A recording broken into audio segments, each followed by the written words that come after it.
Cricket দলের সাবেক অধিনায়ক, দুর্দান্ত ব্যাটসম্যান, দুর্দান্ত সিলেক্টর। আমাদের সাংবাদিকদের মধ্যে আমরা যখনই ফারুক ভাই দায়িত্বে থাকুক আর না থাকুক, আমরা বিভিন্ন সময় বিভিন্ন বিশেষজ্ঞ মতামত নিতে আমরা ফারুক ভাইয়ের কাছে অনেকবার গিয়েছি। ফারুক ভাই, আপনি আমাদের সাথে যুক্ত হয়েছেন, আমাদের শুভেচ্ছা, কৃতজ্ঞতা জানবেন। ধন্যবাদ। আমাদের প্রথম প্রশ্নের জন্য ফারুক ভাই, এই প্রশ্নটা আপনার জন্য একটু অপ্রিয় হতে পারে, কিন্তু আমরা প্রথমেই আপনার কাছে যেতে চাই। আজকে অনেক ধরনের অপ্রিয় প্রশ্নের নিয়েই আপনার কাছে আসবো। এক হচ্ছে যে আপনার বিসিবির অ্যাকাউন্টে যে টাকা ছিল, সে টাকা ট্রান্সফার করা নিয়ে একটি কথা হয়েছে। আপনি ব্যাখ্যা দিয়েছেন যে আপনি আসলে গ্রিন এবং ইয়েলো ব্যাংকে টাকা রাখতে চেয়েছেন, কিন্তু কথা হচ্ছে যে এই 250 কোটি টাকা বা 250 কোটি টাকার একটু কম, এই টাকা আসলে বোর্ডের সিদ্ধান্তে ট্রান্সফার করা হয়নি। এটি নিয়ে অনেক আলোচনা আছে, আপনি এটি নিয়ে কোনো কিছু বলবেন কিনা? এটিকে আপনি একক কর্তৃত্বে, একক সিদ্ধান্তে, এককভাবেই, আসলে ভালো হোক খারাপ হোক, আপনি এটি করলেন কিনা? আপনি আমাকে অনুমতি দিলে একটু এটা এরকম বলতে পারি, ওই ব্যাংকগুলি, যে ব্যাংকগুলিতে আপনি টাকা রাখলেন, তাদের থেকে আপনি বিশেষ কোনো সুবিধাও পেলেন কিনা? যদি ওই প্রশ্নটি করতে আমার একটু অস্বস্তি হচ্ছে, তারপরও ফারুক ভাই আপনি বলি আমি এটা করলাম, আপনি নিশ্চয়ই এই ব্যাপারটা আমাদেরকে একটু বললেন যে টাকা ট্রান্সফার আপনি একক সিদ্ধান্তে করলেন কিনা।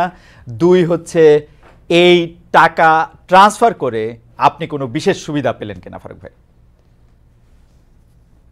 একটু বড় করেই বলতে হবে আসলে। প্রথম কথা হচ্ছে গিয়ে, একটা বোর্ডে যখন আমরা কাজ করি সবাই মিলে কিন্তু সিদ্ধান্ত নেই। আমরা যখন এই জুলাই আগস্ট আপরাইজিং এর পরে যখন নতুন দেশ পেলাম, তখন কিন্তু আপনি জানেন যে 5 তারিখে 8 তারিখে গভর্নমেন্ট ফর্মের পরে আমি 21 তারিখে দায়িত্ব গ্রহণ করি। আপনারা জানেন যে আমাদের তখন দেশের অনেকগুলো ব্যাংক রেড জোন, আমরা জানি যে ব্যাংক খালি হয়ে গেছে বিগত গভর্নমেন্টের কাছ থেকে, প্রায় অনেক ব্যাংকে টাকা নেই। ওই দুশ্চিন্তা থেকে আমরা প্রথম থেকেই, জিনিসটা আমার মাথায় এসছে প্রথম, কিন্তু এর মাঝখানে আমাদের আরো ডিরেক্টররা সতর্ক করেছে যে আসলে বাংলাদেশ ব্যাংকের রেটিং এসছে, এখানে টাকা নেই, এখান থেকে সরাতে হবে, দিতে হবে। সেখানে কিন্তু ওই কথাটা টিকে না যে আপনি একক সিদ্ধান্ত হয়েছে। এখানে 2-3 জিনিস খুব ইম্পর্টেন্ট, আপনাদের সবাইকে বুঝতে হবে। প্রথম, আমি চিন্তা করেছি অ্যাজ এ বোর্ড প্রেসিডেন্ট, কেননা সবার দায়ভার আছে আমাদের, কিন্তু প্রথম দায়ভার কিন্তু আপনার কর্তা ব্যক্তি, যিনি হেড অফ দ্য অর্গানাইজেশন। সেক্ষেত্রে আমার মাথায় চিন্তাটা এসছে এবং আমার বোর্ডের বিভিন্ন মানুষ থেকে পরামর্শ পেয়েছি আমি। এটা কোনো বোর্ড মিটিংয়ে না, এটা হলো গিয়ে বিভিন্নভাবে যে আমরা যখন ঢুকেছি কি কি করতে পারি। প্রথম মাথায় যেটা এসছে সেটা হচ্ছে আমাদের অন্য বোর্ড ডিরেক্টরদের মতোই আমারও, যে আমাদের প্রথম টাকাটাকে সিকিউর করতে হবে। আমরা জানি বেশ কিছু ব্যাংকে তখন তারল্য সংকটে ভুগছে এবং নাই বললে চলবে। তখন আমরা ডিসাইড করলাম যে টাকাটা আমরা প্রথম, আপনার ইন্টারেস্ট রেট না, প্রথম টাকাটা হলো গিয়ে একটা রেড জোন থেকে ইয়েলো বা গ্রিন জোনে যাই, প্রথম চিন্তা। তারপরে চিন্তা আসলো আমার মাথায়, যখন দেখলাম ওখানে ইন্টারেস্ট রেটও বেশ কম, 8 থেকে 9, 7.5 আছে, সরকারি ব্যাংকও আছে ওখানে। সো ওই ভয় থেকে আমরা চিন্তা করলাম যে আমাদের ব্যাংকে টাকাগুলো আগে নিয়ে যাই। তারপর আমরা রেটের ব্যাপারে আসলাম, যে ইন্টারেস্ট রেট যদি বেশি পাওয়া যায় তাহলে আমাদের বোর্ডের আপনার ইনকাম বাড়বে। থার্ড যেটা চিন্তা করেছি, যেটা আমার আগের যারা বোর্ডে ছিলেন, যদিও আগের বোর্ডের মানে এখন আমি আগের বোর্ড নিয়ে কাজ করছি, 8 জন আগের বোর্ডের, আর 15 জন দেশ থেকে চলে গেছেন। তারা যখন যে কাজটা করেছেন তাদের থেকে আমি তখন মনে করেছিলাম যে যদি ইন্টারেস্ট রেটটা বেটার হয়, তারা ব্যাংকে আমরা টাকা রাখবো শুধু ইন্টারেস্ট রেট দেখে না, তাদের থেকে আমাদের ব্যাংকে স্পন্সরশিপ, কারণ আপনি জানেন infrastructure ডেভেলপমেন্টে you need sponsors, which is a very integral part of the board. তখন চিন্তা করলাম তার সাথে আবার স্পন্সরশিপে যোগ করলাম, যে আমি যাকে টাকা দিব ইন্টারেস্ট রেট বাড়বে, বেস্ট ইন্টারেস্ট রেটে দিব, তারপর আবার আপনার স্পন্সর নিব। এখন আমি একটা জিনিস সবার কাছে এই কোয়েশ্চেনটা করতে চাই, ব্যাংকের প্রথম হলো কি রেড থেকে ইয়েলো অ্যান্ড গ্রিন, ব্যাংকে গেলাম, তারপরে বেস্ট ইন্টারেস্ট রেট পেলাম, অন টপ অফ দ্যাট 8 কোটি 10 কোটি টাকা স্পন্সর নিলাম। এরপরে আর কোনো মার্জিন থাকে কিনা আমার কোনো জানা নাই আসলে। এন্ড আপনার কোশ্চেন দিয়ে স্ট্রেট করি, একটা মানুষ তো মিলাবে যে একটা মানুষ তার career as a cricketer, as a selector, একটা মানুষ কিন্তু হঠাৎ করে আপনি বুঝতে পারবেন না এটা মানুষ কেমন। তো সেই দিকে বিবেচনা করলে আপনার ওখানে কোনো আর্থিক লেনদেন কোনো প্রশ্নই ওঠে না, ওখানে কোনো মার্জিনও ছিল না। বরং আগে যেভাবে ছিল সেখানে আপনার ওখানে মার্জিনটা বেশি ছিল। যখন 8.5 থেকে আপনি 11.5-তে 12-তে যাবেন ইন্টারেস্ট রেট, তার সাথে স্পন্সরশিপ যোগ হলে, এবং অন টপ অফ দ্যাট আমি এটাও চেয়েছি যে তারা আমাদের ইনফ্রাস্ট্রাকচার ডেভেলপমেন্টও আসবেন, লাইক প্রতিশ্রুতি পেয়েছি আমি প্রায় 25-30 কোটি টাকা।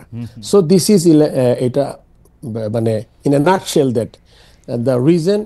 অ্যান্ড সবাই বোর্ডের জানতো, এবং সিগনেটারি আপনি জানেন যে আমি সিগনেটারিটাও আমি নেইনি বোর্ড প্রেসিডেন্ট হওয়ার পরে। এটা একটা কথা আসে যে সিগনেটারি পরে হয়েছে। আসলে প্রথম আমার মিটিং যেদিন আমি প্রেসিডেন্ট হলাম, ওই রেজুলেশনে 21 তারিখে আমাদের একজন বোর্ড ডিরেক্টর দেশ থেকে চলে গেছেন, তার জায়গায় আমরা আরেকজনকে ডিরেক্টরকে আমরা সিগনেটারি করেছি, যেটা আমার হাতে নেই। তারাই এখনো সব চেক সই করছেন, সব কিছুতে সই করছেন। আমি মনে হয় এর চেয়ে বেশি আর কিছু এক্সপ্লেইন করতে পারবো না। না, আপনি এটা চিঠি দিয়েও জানিয়েছেন, কিন্তু আসলে আমরা একটু কনফিউজ হই। কখন আমরা দেখেছি যে এখানে সিগনেচার ছিল ফাইন্যান্স কমিটির প্রধান জনাব ফাহিম সিনহার, আমি যদি ভুল না হয়ে থাকে, এবং পরিচালক মাহবুবুল্লাহ আলমের। তো তারা আপনার ছিল না, সেটি আপনি ঠিকই বলেছেন, কিন্তু তারা বলছেন সিদ্ধান্তটি বোর্ড সভায় নেওয়া হয়নি, আপনার সিদ্ধান্তে তারা সিদ্ধান্ত দিয়েছেন। ব্যাপারটা কি ঠিক? আসলে এরকম করে বোর্ড সভায় যে নিতে হবে জিনিসটা আসলে এরকম না। কেননা কিছু কিছু আপনার জিনিস থাকে যখন আপনি ইনফর্মালি আলাপ করে নেন। এখন যখন অনেক কনসার্ন, যখন ওই বোর্ড সভা 1 মাস 2 মাস পরে হবে, তারপর আপনি সিদ্ধান্ত নেবেন, তখন ব্যাংকে যখন আপনি টাকা আনতে যাবেন সিদ্ধান্তের পরে কোনো টাকা থাকবে না। সো ওই সময়টা ছিল না, কিন্তু ইনফর্মালি প্রতিটা বোর্ড ডিরেক্টর জানতেন। এখন তারা যদি কিছু বলে থাকেন এটার বাইরে অন্য কিছু, এটাতে আসলে আমার কোনো কমেন্ট করার কিছু নাই। বাট এবং এই কনসার্নটা তাদেরও ছিল যে হ্যাঁ, it is a very good idea, I think we should go to better banks with green and yellow জোনে ফ্রম রেড জোন ব্যাংকস। এই ব্যাপারে আপনার কাছ থেকে একটু জানতে চাই যে অক্টোবরে ইলেকশন আছে বিসিবির, সেই ইলেকশনের সময় এই যে ডিরেক্টর, মানে আপনি আগেই বলেছেন যে গত বোর্ডের ডিরেক্টরদের নিয়ে আপনি কাজ করতেছেন, তো এই ইলেকশনের সামনে রেখে কি একটা গ্রুপ আরেকটা গ্রুপ ঘরের ভিতরে নানা ধরনের মশারি এরকম তৈরি হইতেছে কিনা ফারুক ভাই? বা আপনিও আসলে যেহেতু, মানে আমরা জানি, যদ্দূর জানি আর কি, আপনি নিজেও আসলে এই ইলেকশনে প্রতিদ্বন্দ্বিতা করবেন হয়তো, তো সেইটা একটা প্রভাব বিস্তার করতেছে কিনা গ্রুপ? আসলে মহিউদ্দিন, আপনি যদি দেখেন এই বোর্ডটা কি, এই বোর্ডটা হলো গিয়ে এখানে মাত্র আউট অফ 25 ডিরেক্টরস, আমি অ্যাজ এ বোর্ড প্রেসিডেন্ট, আমার সাথে নাজমুল আবিদিন ফাহিম বলে একজন আছেন, যারা সিলেক্টেড হয়েছেন এনএসসি থেকে।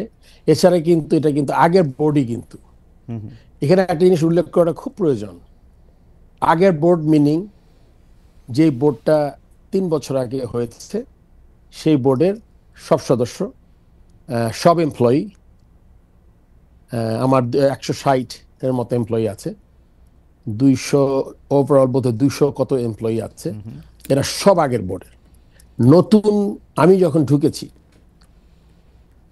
আমাদের এখানে আসলে এই আচরণবিধি, চাকরি বিধি, এইচআর পলিসি খুব স্ট্রং না। যেভাবে আগে রিক্রুটমেন্ট হতো, সেই রিক্রুটমেন্টে আমি যে বোর্ডে ঢুকে খুব মানুষ নিতে পেরেছি এটাও না। কোনো নতুন মানুষ খুব বেশি হাতে গোনা 3 থেকে 4 জন 8 মাসে হয়তোবা অ্যাপয়েন্টমেন্ট পেয়েছে। সো বোর্ড যদি আপনার পুরোটা আগেরই হয়, আমি এটা পাশে রাখছি যে সে কি, আপনি জানেন তো আগের বোর্ড মানে যারা চলে গেছেন তাদের সাথে যারা কাজ করেছে, যারা দেশ ত্যাগ করেননি, সো তাদের সাথে কিন্তু আমি কাজ করছি। আপনি যদি বলেন যে গ্রুপ, আমি কিন্তু একটা গ্রুপ, মানে ইনফ্যাক্ট আমার সাথে আরেকজন আছেন, আমাদের 2 জন কিন্তু নতুন, আর the whole set up is the same. আমি কারো চাকরি নেইনি, কেউ টার্মিনেট হয়নি, একটা বা 2টা ছেলেকে সাসপেন্ড, একটা নোটিশ করেছি, খুব সম্ভবত একটা ছেলেকে টার্মিনেশনের একটা নোটিশ করা হয়েছে, এটাতে একটা পিরিয়ড থাকে 3-4 মাসের। সো আপনি যদি মনে করেন যে এসেই সবাইকে 30-40 জনকে চাকরি টার্মিনেট করেছি, সাসপেন্ড করেছি, এরকম কিছু করি নাই। কেননা এটা একটু সময় নিয়ে বলছি, তার কারণ হচ্ছে গিয়ে আপনি যেই সেট আপে আসবেন ওই সেট আপে কিন্তু ক্রিকেট বোর্ডের কাজ কিন্তু বন্ধ থাকতে পারবে না। আপনি ঘুম থেকে উঠবেন, আমি যখন ক্রিকেট বোর্ডে আসি, আমরা পাকিস্তানকে 2 টেস্ট হারিয়ে দেশে এসেছি, ইন্ডিয়া এসছে, সাউথ আফ্রিকা এসছে, আন্ডার-19 ইউএই এসছে, সাউথ আফ্রিকান একটা এজ গ্রুপের টিম এসছে, মহিলা world cup was a big challenge. যে চ্যালেঞ্জটা আমরা ঢাকা হওয়ার কথা ছিল আপনি জানেন, সেই মহিলা ওয়ার্ল্ড কাপকে আমরা আইসিসির সাথে নেগোশিয়েট করে আমরা পার্টনার খুঁজেছি, অ্যান্ড অনেকে ইন্টারেস্টেড ছিল। আপনি জানেন আমরা হোস্টিং রাইট ছাড়িনি, হোস্টিং রাইট না ছেড়ে আমরা ইউএইর সাথে আমরা হোস্টিং রাইটের যে টাকাটা আমরা শেয়ার করেছি, উইতে গেছে, এটা কিন্তু পুরোটা চলে যেতে পারতো। এটা একটা আমার কূটনীতি ছিল। আমি মিটিং করেছি গিয়া ইউএইতে, তারপরে আমার সিইও বোধহয় যোগাযোগ করেছিল যে আমরা স্টিল করতে চাই, সো ওইটা করেছি আমরা। সো যখন আপনি এসব ব্যাপারগুলো মাথায় রাখতে হবে, আপনার কোনো কিছু কিন্তু হ্যাম্পার করতে পারবেন না। এমন হতো যে আমি 6 মাস সব কাজ বন্ধ রেখে লেটস স্টার্ট ফ্রেশ, ওই সুযোগটা আমার ছিল না কখনোই। সো সব কিছু কন্টিনিউ করে আমি মনে করেন এর মধ্যে বিগ চ্যালেঞ্জ বিপিএল, আপনি জানেন যে ফ্র্যাঞ্চাইজি লিগ, যেখানে প্লেয়াররা একটা ভালো টাকা পায়। সো আমি কিন্তু আমার সব কিছু করতে চেয়েছি যা আগের মতো করেছি, এবং তখন সাহায্য 25 থেকে 8-9 জন, আমার সহ 10 জন, এবং এরাও যে মানে খুব অ্যাক্টিভ ছিল এটা আমি বলবো না আসলে। আমি ওই যে বোর্ডের বিষয়ে বা মাঠের খেলার বিষয়ে আবার একটু আসবো ফারুক ভাই আপনার কাছে। আরেকটি বিষয়, যে বিষয়টি আপনার বিরুদ্ধে একটা বড় অভিযোগ, এই অভিযোগটা তুলছেন সাংবাদিক জুলকারনাইন সায়ের, আরও অনেকে, যে কোনো একজন জনাব এস এম রানা, যিনি একজন অভিযুক্ত, তাকে আসলে বিসিবির অফিসিয়াল হিসেবে দেখিয়ে 2 রাত রাখা হয়েছে, যার খরচ গ্রহণ করছে বাংলাদেশ ক্রিকেট বোর্ড, একই ব্যক্তিরে বিমানের টিকিটও দিছে বিসিবি, এবং এই জনাব এস এম রানা তিনি অভিযুক্ত এবং একজন পলাতক, একজন আপনার সাথে এক ধরনের সখ্য আছে তার, এবং কেউ কেউ বলছেন আপনি যেহেতু নারায়ণগঞ্জে ব্যবসা করেন অনেকদিন আগের থেকে, আপনার সাথে সখ্য আছে আওয়ামী লীগের সাবেক সংসদ সদস্য জনাব শামীম ওসমানের, তার আত্মীয় স্বজনের, এবং এই এস এম রানার ব্যাপারটা যদি একটু বলতেন ফারুক ভাই। আসলে খালেদ, এস এম রানার ব্যাপারটা বলতে হবে এভাবে, আপনি একটু আগে উল্লেখ করেছেন নারায়ণগঞ্জের। জি, আমি নারায়ণগঞ্জে, আপনি জানেন যে আমার বাবার ব্যবসা সব নারায়ণগঞ্জে, আমার বাবা পাটের ব্যবসা করত। এই এস এম রানা ছেলেটা আসলে তার শীতলক্ষা বলে একটা ক্লাব আছে, সে নারায়ণগঞ্জ ডিএস এর সদস্য ছিল, সে নারায়ণগঞ্জ ক্লাবের ভাইস প্রেসিডেন্ট ছিল। আমার বাবা যেহেতু পাটের ব্যবসা করতেন, আমাদের শীতলক্ষাতে বেশ কিছু জমি ছিল, যখন গোডাউন ছিল পাটের। শীতলক্ষা থেকে এই রানা শীতলক্ষা ওইভাবে পরিচয় হয়ে সে আমার জমিটা বেচা কেনাতে হেল্প করেছে তখন। সো আপনি এটা একটা, তার সাথে আমার পরিচয়ের কথা বললাম, এবং ডে বাই ডে ও টিম চালাতো, নিজে ক্রিকেটার ছিল, এভাবে পরিচয়। এখন শামীম ওসমানের সাথে নারায়ণগঞ্জের এমপি ছিলেন সে, তার সাথে আমি ফর্মার ক্যাপ্টেন, চিফ সিলেক্টর, আমি নারায়ণগঞ্জ ক্লাবের মেম্বার, তার সাথে যে আমার কখনো দেখা হয়নি এটা বললে তো ভুল কথা হবে, আমি তাকে দেখেছি। কিন্তু আপনার সখ্যতা, তার সাথে সম্পর্ক, এগুলো কখনোই ছিল না। আর আমার জানা মতে রানার কোনো পলিটিক্যাল অ্যাফিলিয়েশন নাই, সে কোনো দলের সদস্য না, কোনো কাউন্সিলর না, আমার জানা মতে। তারপর আপনি বলেছেন আমার সাথে সে গেছে। এখন আমি আপনাকে যে কথা এইভাবে বলি, রানা কিন্তু আমার সাথে আরেকটা জায়গায় গেছে, সে সিলেটে গেছে বিপিএল এ। ওই ছবিও কিছু হয়তো আপনি দেখতে পেয়েছেন বা সংবাদ মাধ্যমে আমি ঢাকায় দেখেছি। সিলেটে কিন্তু তার কোনো বিল নেই। চিটং এর ব্যাপারে এটা আসলে কোনো ভুল হয়েছে, আই এম শিওর, বিকজ আমার এরকম পরিচিত, কারণ সে তো কোনো কমিটিতে নাই। যদি সে ক্রিকেট কমিটিতে থাকে বা কোনো কমিটিতে থাকে, তাহলে কিন্তু সে প্রেসিডেন্টের সাথে সফর সঙ্গী হতেই পারে। যেমন আমি টেস্ট খেলতে দেখতে যাব, আমার লজিস্টিক্স, আমার এক্সিকিউটিভ, আমার ডিরেক্টরদের যেতে পারবেই, সো এরকম যেতে পারে, কিন্তু সে কিন্তু কমিটি না, সে আমার সাথে গেছে খেলা দেখতে। অ্যান্ড ওই 2 রাত অ্যান্ড প্লেনের ভাড়া এটা আমার অবশ্যই চেক করতে হবে, বাট যদি এটা হয়েও থাকে ইট ওয়াজ জাস্ট এ মিস্টেক। কেননা তাহলে হতো কি, এর মধ্যে তো আপনাকে বললাম অনেকগুলো খেলা হয়েছে, বিপিএল এর খেলা 3-4টা ভেন্যুতে হয়েছে, 3টা ভেন্যুতে হয়েছে। তারপরে আপনার যেটা কথা এসছে আমার মনে হয় এটা সাউথ আফ্রিকার কোনো ম্যাচের হবে, কিন্তু তারাই কিন্তু বিপিএল এর খেলা সে দেখতে গিয়ে তারপরে আপনার ওই ওই বিলটা হয়তো মিসপ্লেসড হয়েছে। তো ওইটা যদি এরকম হয়, তাহলে ওইটা যদি মিস্টেক হয়, তাহলে ডেফিনেটলি মানে if Rana is not around then আমার পয়সাটা দিতে হবে। না, ইন্টারেস্টিং ব্যাপার হচ্ছে যে আপনি মানে আপনার সাথে সংশ্লিষ্টতা জনাব রানার সাথে বলে এরকম করা হচ্ছে যে আপনি আসলে তাকে দেশ থেকে চলে যেতে বা অন্যভাবে সাহায্য করতেছেন বা অন্যভাবে কি স্টেপ কিছু নিতেছেন। এই টাকা বা 2 রাত 1 রাত থাকাটাই আসলে মুখ্য ব্যাপার না, তাকে আপনি মানে উনি আইনের চোখে ধুলা দিচ্ছেন, অভিযোগটা হচ্ছে আপনি তাতে সাহায্য করছেন বড় একটা চেয়ারে বসে। এটা এটা যদি কেউ প্রমাণ করতে পারে হ্যাঁ, আমি কাউকে একটা ফোন করেছি রানার ব্যাপারে, তাহলে কিন্তু আমাদের আলোচনাটা অন্যরকম হবে। আচ্ছা, আমি কোনো এসপি, ডিসি, নারায়ণগঞ্জের এনি পিবিআই, যারা যারা সংশ্লিষ্ট যারা আছেন আইন শৃঙ্খলা রক্ষাকারী, তাদের যদি কোথাও কোনো সম্পৃক্ততা পাওয়া যায়, বরং এটা একটা উল্টো, মানে রানার সাথে আমাকে মিশিয়ে এটা একটা স্টোরি করা হচ্ছে, যেটাকে আমাকে ডিমিন করা হচ্ছে।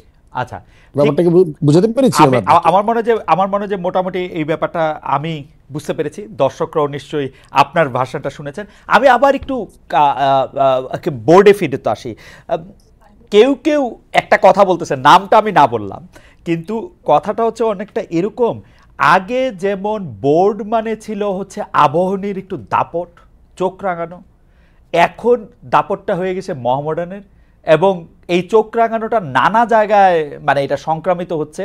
আপনি আসলে এই ব্যাপারটা নিয়ে অনেক কিছু করতে পারতেছেন না, মানে আসলেই কি এখন আগে যেমন বোর্ড বলতে আবাহনী, আমি খুলেই বলি, বোর্ড বলতেই আবাহনী, বোর্ড বলতেই বেক্সিমকো, বোর্ড বলতেই পাপন ভাই, যদিও উনি প্রেসিডেন্ট ছিলেন, বোর্ড বলতেই সালমান এফ রহমান, এরকম ছিল। এখন কি এইটা আবার উল্টায় গিয়ে এটা আবার মোহামেডানের কাছে চলে গেছে অন্যায়ভাবে? আপনি এটাকে কেমনভাবে দেখেন ফারুক ভাই? এটা আমার মনে হয় আসলে কিছু কোয়েশ্চেন অ্যান্সার করতে হয় কি, হ্যাঁ, আমরা খুব তাড়াতাড়ি কনক্লুশনে চলে আসি। আচ্ছা, মোহামেডান যে আলাদা কোনো আমার থেকে ফেভার পাবে এটার সম্ভাবনা কম। আপনি বলেছেন যে আরেকটা কি তৈরি হচ্ছে নাকি, আমি আমার ব্যাপারটাকে ক্লিয়ার করে নিই। মোহামেডান ক্লাবের আমি কখনো কোনো অফিসিয়াল ছিলাম না, আমি কখনো খেলিনি, আমি কোনো ক্যাপ্টেন ছিলাম না, আমি মোহামেডান ক্লাবের কাউন্সিলর চাই না। আপনি একটু আগে ইলেকশনের কথা বলেছিলেন, সেটার কোনো সম্পর্ক নাই। তো আমার কাছ থেকে কোনো এক্সট্রা বেনিফিট পাওয়ার কোনো সম্ভাবনা নাই। চাপ দিয়া, আর আমরা খুব তাড়াতাড়ি চাপ দিয়া, খুব খুব চাপ দিয়া, খুব তাড়াতাড়ি কনক্লুশনে, চাপ আমি বুঝতে দিয়া, পারছি আপনার কথা, খুব তাড়াতাড়ি আপনাকে চাপ আমরা দিয়া। কনক্লুশনে এসে যাই এখন। না না না, এই বিষয়ে অনেকগুলো কথা আসবে, জি, আমি বলছি আস্তে আস্তে। জি, আপনার বুঝতে হবে বাংলাদেশ ক্রিকেটের হিস্ট্রিতে কোনো ধরনের চাপে কোনো প্লেয়ার, কোনো tournament, right from premier league to third division, একটা খেলা একদিনের জন্য পিছায় নাই। প্রত্যেকটা খেলা অন টাইম। আপনি জেনে খুশি হবেন আজকে ফাইনালের মতো ম্যাচ হলো, মোহন আবাহনী খেলা হয়েছে, আবাহনী চ্যাম্পিয়ন হয়েছে, মোহন রানার্স আপ হয়েছে। আমার কাছে চাপের কথা যদি বলেন, আমার ক্যারেক্টারের সাথে চাপটা আসলে যায় না। কেন যায় না আপনাকে আমি বলে দিচ্ছি খুব সুন্দর করে।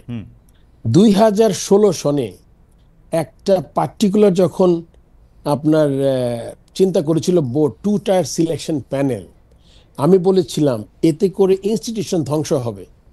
কেননা সিলেকশন কমিটির চেয়ারম্যান খালেদ মহিউদ্দিন হবে না ফারুক আহমেদ হবে এটা কিন্তু ইম্পর্টেন্ট না।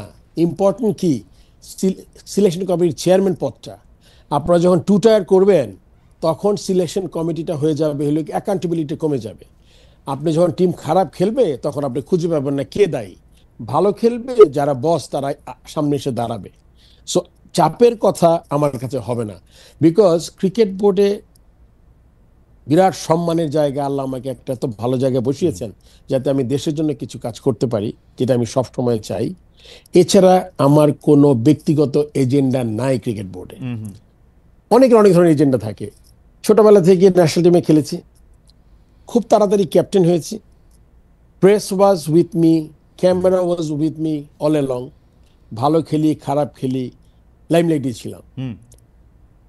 সৎ হিসাবে মানুষ জানে খুব ভালো করে যে আমি মানুষ হিসাবে কেমন। এটা আসলে শত্রুরা কিছু দুই একজন ছাড়া, আপনি জানেন যে যাদের কোনো এজেন্ডা আছে তারা ছাড়া, কিন্তু এটা তারা জানে যে আমার অনেস্টিটা কেমন as a chief selector also. Because আমি যে সময় 2003-এ চিফ সিলেক্টর এবং 2013-তে চিফ সিলেক্টর, তখন আমি একটু আগে বলেছেন চাপ, বিরাট চাপ। আমরা যখন খেলতাম তখন আবাহনী মডার্ন এমন সিলেক্টররা করেছে, দেখো তো 4টা আবাহনী হয়েছে, 5টা মডার্ন না হলে কিন্তু বিরাট ঝামেলা হবে, এটা কিন্তু করা যাবে না, 5-5। আমি কিন্তু যখন সিলেকশন করতাম আমার চশমাটা থাকতে হলে গিয়ে টিনের চশমা বলি আমি আর কি, কিছু দেখা যাবে না কি নাম, আবাহনী না মডার্ন। সবার আগে দেশ, তারপরে ক্রিকেট দল, তারপর আমার কোন জায়গায় কাকে দরকার। সো চাপে আমার যেটা একটু আগে বললাম, যদি এজেন্ট আমার থাকে, যদি শুধুমাত্র হয় ক্রিকেট বোর্ডের প্রেসিডেন্ট থাকবো আর আমার কোনো বেনিফিট নাই, তাহলে তো এখানে চাপের কোনো কোয়েশ্চেন আসে না। কেননা আপনি জানেন আমি কিন্তু আপরাইজিংয়ের পরে 8 তারিখ গভর্নমেন্ট ফর্ম হওয়ার পরে আমি কিন্তু বোর্ডের প্রেসিডেন্ট হয়েছিল গিয়ে কত 13 দিনের মধ্যে, 21 তারিখের মধ্যে।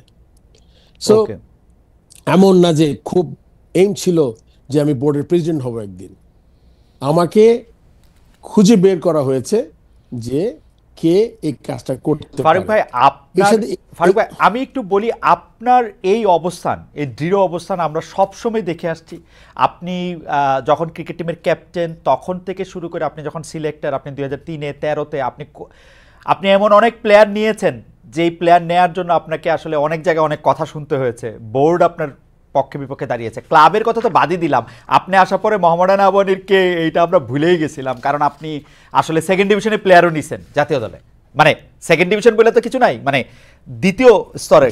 কিন্তু প্রশ্ন হলো, আপনি খেয়াল করে দেখেন ফারুক ভাই, তাওহিদ হৃদয়ের ঘটনাটা নিয়ে যেটা হইল, এইটা কোনোদিন এটা সম্ভব? মানে ওর একটা 2 ম্যাচ সাসপেনশন হয়েছে, পরে আবার এটার 1 ম্যাচ হয়েছে, পরে আবার এটার মধ্যে এটা বাড়ছে, পরে এটা আবার কমছে, একজন এলিট আম্পায়ার তাকে এটার মধ্যে থেকে এটা চলে যেতে হয়েছে। তামিম ইকবাল যেটা করছেন, প্রথম আলোতে এটাকে লেখা হয়েছে মব জাস্টিস, মানে তামিম ওইখানে গিয়া মানে তার শাস্তি বোধহয় কমায় আনছে না বাড়ায় আনছে আমি জানি না, এইটা এরকম আসছে যে তামিম ইকবাল নাকি আপনার সাথেও আর্গু করছে, মানে আমি ঠিক জানি না। কিন্তু ফ্যাক্ট রিমেইনস, যেই ফারুক ভাইকে আমরা চিনতাম বোর্ড প্রেসিডেন্ট ফারুক ভাই সেরকম ফারুক ভাই না। এইটার একটা এটা হইলো যে আপনি আগের সভাপতির মতো আপনিও এইসব নেতিবাচক কর্মকাণ্ডের বিরুদ্ধে আপনি শক্ত হইতে পারেন না, এইটা মানে ইজ ইট ট্রু ফারুক ভাই? এবং তাহিদের ব্যাপারটা যদি একটু বলতেন যে মানে এটা কি মানে মানে এটা তো এখানে একটা জিনিস আমরা সবসময়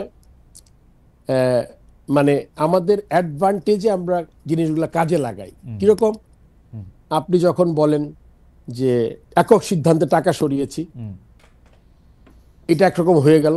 আবার আপনি এখন যখন বলছেন যে তাহিদের ব্যাপারটা আবার আমার কাঁধেই আসলো, কিন্তু এটা কিন্তু আপনার বুঝতে হবে তাহিদের ব্যাপারটা একটা আম্পায়ার্স কমিটি আছে, আম্পায়ার্সের একজন চেয়ারম্যান আছে, তার সাথে একটা টেকনিক্যাল কমিটি আছে। এখন আপনি যদি মনে করেন সবই করবে হলে গিয়ে সরকার প্রধান, যেটা আগে দেখতাম আমরা ফ্যাসিস্টদের সময়ে, সবকিছু তার, সে করবে। আমি তো এটা চেষ্টা করছি যার যার কাছ থেকে দায়িত্বটা তাকে দিয়ে দেওয়ার। আমি যখন জিম্বাবুয়েতে আইসিসির মিটিং করছি তখন ওই পার্টিকুলার ঘটনাটা ঘটে, তখন একটা ডিসিশন হয়ে গেছে, যে ডিসিশনটা, তারপর ডিসিশনটা 2টা জায়গায় হয়তো একটা হয়েছে ডিমেরিটস পয়েন্ট। তারপর আবার এখানে আপনি জানেন যে চাপের থেকে সবসময় একটা জিনিস খুব ভালো কাজ করে, সেটা হলো কি আপনি একটা ইয়াংস্টার, তা সে যদি জীবনে, আমি কাউকে ডিফেন্ড করছি না, আমি আমাকেও ডিফেন্ড করছি না, আমি প্রথম কথা হলো গিয়ে যে এই কাজটা আমার কোনোভাবেই না। তবে হ্যাঁ, যদি আপনি আমাকে জিজ্ঞেস করেন বোর্ড প্রেসিডেন্ট হিসেবে যখন আপনার কাঁধে আসবে তখন আপনি কি করবেন, সেই কথাটা আমি অ্যান্সার করছি। আমি যখন বিদেশ থেকে আসলাম তখন একটা বোর্ড, তখন তাহিদের ব্যাপারটা ডিমেরিটস পয়েন্টস হয়ে গেছে 7-এর মতো, যেটাতে দুই ম্যাচ সাসপেন্ড হয়। এখন তো আসলে আমি অনেক আগে এই নিয়ম কানুন ক্যাপ্টেন ছিলাম, পড়তাম, এখন আমি পড়ি না। তখন মনে করেন বোর্ডে আসলো তো টেকনিক্যাল কমিটির ব্যাপার। বোর্ডে যখন আলোচনা করা হলো, তাহিদ হৃদয় ন্যাশনাল প্লেয়ার, তার বয়স কম, প্রথমবার এর আগে সাসপেন্ড হয়েছে কিনা বলা হলো, যার কখনো সাসপেন্ড হয়নি, এটা অ্যাপ্লিকেশন করেছে। এটা কিন্তু আমার পুরোপুরি ব্যক্তিগত মত, আমি কিন্তু বোর্ড প্রেসিডেন্ট হিসেবে বলছি না। আমি বলছি, আমি ধরেন একজন প্লেয়ার, আমি তখন চিন্তা করতাম যে এ যদি এতগুলো কারণ থাকে তাহলে কিন্তু যদি চিন্তা করতে পারে কোনো নিয়মের মধ্যে থেকে, জিনিসটা তো খারাপ হবে না। সব বোর্ড ডিরেক্টর ছিলেন, ওই কথাতেও একটা জুম মিটিং মতো আমরা আলোচনা করেছি, যদি এটা আমাদের জুরিসডিকশনে না। তারপরে technical committee and umpires committee মিলে এটাকে আপনার 2 ম্যাচকে 1 ম্যাচ করেছে সাসপেনশন।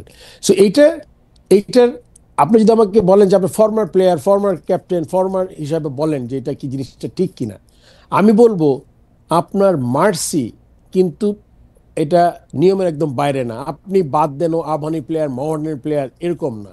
আমার কথা হলো যদি কোনো ছেলে প্রথমবার, আপনি যদি কোনো একটা দোষ করে আপনি চান, তখন কিন্তু একটা বিবেচনায়, এই বিবেচনায় কিন্তু আপনার কিছুটা হলেও আপনার দেখতে হবে। কেননা আবার বলছি, আমি মোহামেডানের সাথে কোনোভাবে সম্পৃক্ত না। আপনি বলছেন চাপের কথা, ওই চাপও আমাকে আসলে এটা খুব বড় চাপ নেই, কারণ মাত্র তো 7 মাস হয়েছে। আমার অনেক চাপ আছে অনেক দিক থেকে, বাট এই ব্যাপারে তেমন কোনো বড় চাপ নেই। তখন বোর্ডের সবাই হয়তো চিন্তা করেছে কোনোভাবে, যেহেতু মাফ চেয়েছে, ইয়াং প্লেয়ার হয়তো আর করবে না, ডিমেরিটস পয়েন্ট 7টার মধ্যে করা যায় কিনা, এই দৃষ্টিকোণ থেকে কিন্তু একটা ম্যাচ তাকে কমানো হয়েছে। আপনি দেখেন তাহিদ হৃদয় কিন্তু এখন 4টা ম্যাচ সাসপেন্ড হয়েছে। এটা কি আপনি জানেন এই নিউজটা? রাইট, জানি। সে পরের ম্যাচে সে আবার ক্রিজ ছাড়তে তার 1 মিনিট না 30 সেকেন্ডের মধ্যে দেরি হয়েছে। সে 7 ডিমেরিট সাথে 1 ডিমেরিট পয়েন্ট যোগ হয়ে 8-এর হয়ে যায় 4 ম্যাচ অটোমেটিক। এখন আর এটাতে আসলে আর কোনো কিছু হবে না, টেকনিক্যাল কমিটি আছে। আর ওই পরের যে আপনি কথাটা প্রসঙ্গটা বললেন যে সাসপেন্ড হয়েছে, মাফ হয়েছে, আবার সাসপেন্ড হয়েছে, এটা নিয়ে প্লেয়াররা আসছে, তামিম দেখা করেছে আমার সাথে, ওদের বোঝানো হয়েছে। তারপরে ওই টেকনিক্যাল কমিটি, আপনি যে ডিমেরিট, যেটা আপনি আসলে এটা অনেক টেকনিক্যাল কথা, মানে সাধারণ দর্শক হয়তো বুঝতে পারবেন কি পারবেন না, আই এম শিওর, আমি সোজা করে দিচ্ছি। আপনি যে ডিমেরিট পয়েন্ট যে 7টা পেয়েছে, ওটা কিন্তু 1 বছর বলবৎ থাকবে। 1 বছরের মধ্যে তাহলে যদি কোনো ধরনের সিমিলার কোনো ডিমেরিটস পয়েন্ট পায়, মনে করেন লেটস সে 1 পয়েন্ট পেলেই কিন্তু 8 থেকে হলেই কিন্তু আপনার 4টা হয়ে যায় অটোমেটিক। সো এইটা এই টেকনিক্যাল কমিটি চিন্তা করেছে। এটা তো আমি টেকনিক্যাল কমিটির মেম্বার না, আমাদের 3 মেম্বার টিম আছে। তারা বলেছে এই টেকনিক্যাল কমিটির যেই ডিমেরিট পয়েন্ট 1 বছর ক্যারি করবে, ওর মধ্যে যদি সে আর কোনো মিস্টেক করে থাকে, করবে, যেটা আনফরচুনেটলি পরের ম্যাচেই করেছেও, এবং অটোমেটিক সে 4 ম্যাচ সাসপেন্ড হয়ে গেছে। So this is something that না, কিন্তু ফারুক ভাই, আমাদের একটা প্রশ্ন, তামিম ইকবালের ক্রিকেট আমি 2006 থেকেও যদি ধরি, তামিম ইকবাল সিনিয়র পর্যায়ে, মানে জাতীয় দলে তো বটেই, এই পর্যায়ে ক্রিকেট খেলে হচ্ছে 2006, 25, 19, 18, 19 বছর সে ক্রিকেট খেলে। তারও 1-2 বছর আগে থেকে ক্রিকেটের সাথে তার পরিচয়, তার ভাই ক্রিকেট খেলেছে, তার বাবা ক্রিকেট সংগঠক ছিলেন, তার চাচা বাংলাদেশের ক্যাপ্টেন ছিলেন। মানে ক্রিকেট তো তার কাছে কোনো, মানে এইসব বাইলজ, মেরিটস, ডিমেরিটস, এগুলো আমাদের জন্য শক্ত হইতে পারে, তামিমের জন্য তো কোনো শক্ত না। কিন্তু আমি তো তামিমকে সংবাদ সম্মেলনে বলতে শুনলাম, কোত্থেকেই 4 সাসপেনশন আসলো, কোত্থেকে কি আসলো, বা কথাই শুনলাম, এইটা উনি কেন বলতেছেন, বা এইটা কারণটা কি?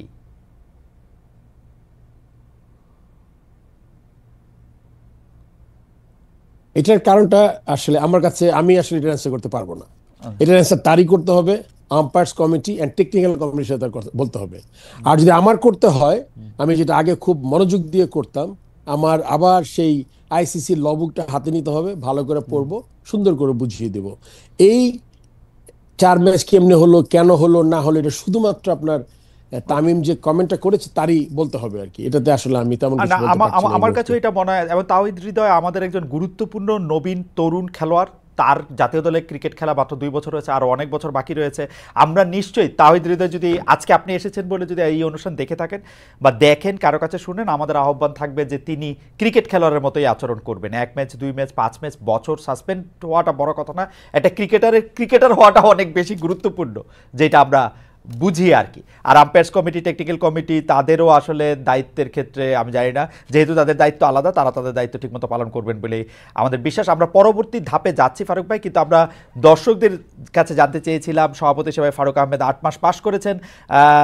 প্রিয় দর্শক, তার নেতৃত্বে দেশের ক্রিকেট সঠিক পথে আছে বলে মনে করেন কিনা? আনফর্চুনেটলি শতকরা 91% দর্শকই মনে করছেন যে এটা সঠিক পথে নাই, শতকরা 9% দর্শক মনে করছেন এটা সঠিক পথে আছেন। 37,000 দর্শক ভোট দিয়েছেন। আপনি এটা নিয়ে মন্তব্য করতেও পারেন, নাও করতে পারেন। আমরা যেটা দেখেছি যে আসলে জাতীয় দলের জয় বিজয় হারা এই সব কিছুই এই ভোট অভোটের উপর অনেক রকম প্রভাব বিস্তার করে। তবে আমরা আপনাকে যে প্রশ্ন করতে চাই, সেই প্রশ্নের ক্ষেত্রে আসলে ক্রিকেটের বাইরে একটু ব্যাপার আছে।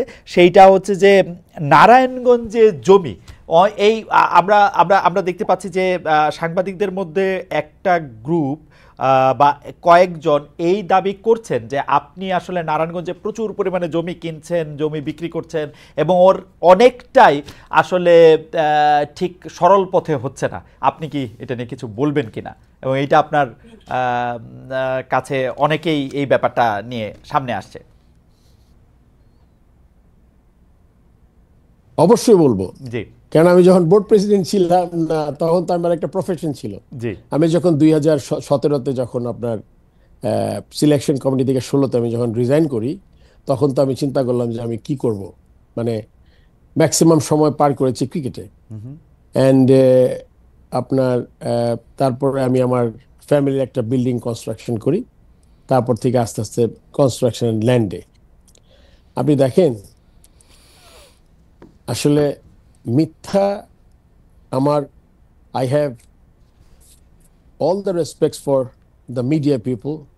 তারা বাংলাদেশ ক্রিকেট অসঙ্গতি সবকিছু তুলে ধরে, কিন্তু আমার মনে হয় ব্যাপারটা খুব গুরুত্বপূর্ণ একটা মানুষের। এটা আমি বলে না, দেখেন আমি তো ফারুক আহমেদ আজকে এখানে এসছি, হয়তোবা যখন ভোটাভুটি হবে বা অন্য কেউ আসবে চেয়ার, আমাদের কিন্তু চেয়ারটার দামটা দেওয়া দরকার। দ্য প্রেসিডেন্ট বাংলাদেশ ক্রিকেট বোর্ডের অর্গানাইজেশন হেড, যখন আপনি মিথ্যা কথা বলে বেরিয়ে একজন মানুষের ডিমিন করার চেষ্টা করেন, এটা সবচেয়ে দুঃখজনক। একটা জমি, আমি জমির ব্যবসা করি, জমি আমার থাকতেই পারে। আমার বাবা was a businessman and he was industrialist. আমরা ছোটবেলা থেকেই আমরা মোটামুটি দেখেছি। সো ব্যবসায়িক পরিবারের একটা ছেলে, আপনি জমি কিনেছি, যে জমিটা একটা ছবি দেখেছি আমি, ক্রয় সূত্রে মালিক, এই জমিটা আমি কিনেছি না বায়না করেছি 2023 সনের সেপ্টেম্বরে, বায়না রেজিস্ট্রি। এটা এসছে ফারুক আহমেদ কি প্রেসিডেন্ট হওয়ার পরে কেনা বেচা করলেন কিনা। আর অন্য কোথাও আমার জমি সব মিলিয়ে কয়েক শতাংশ জমি হবে হয়তো, নিজের জায়গা ছাড়া, নয়ামেটের জায়গা ছাড়া কয়েক শতাংশ জমি বেশি নাই। এই যে ঢালাও একটা একটা জিনিস, এটাতে কি কোনো এজেন্ডা কাজ করছে কিনা আপনার বুঝতে হবে। ইলেকশন সামনে, ইলেকশনের জন্য এই কাজটা কোনো পার্টিকুলার এজেন্ডা নিয়ে কেউ করছে কিনা, এটা কিন্তু আমাদের খতিয়ে দেখা দরকার।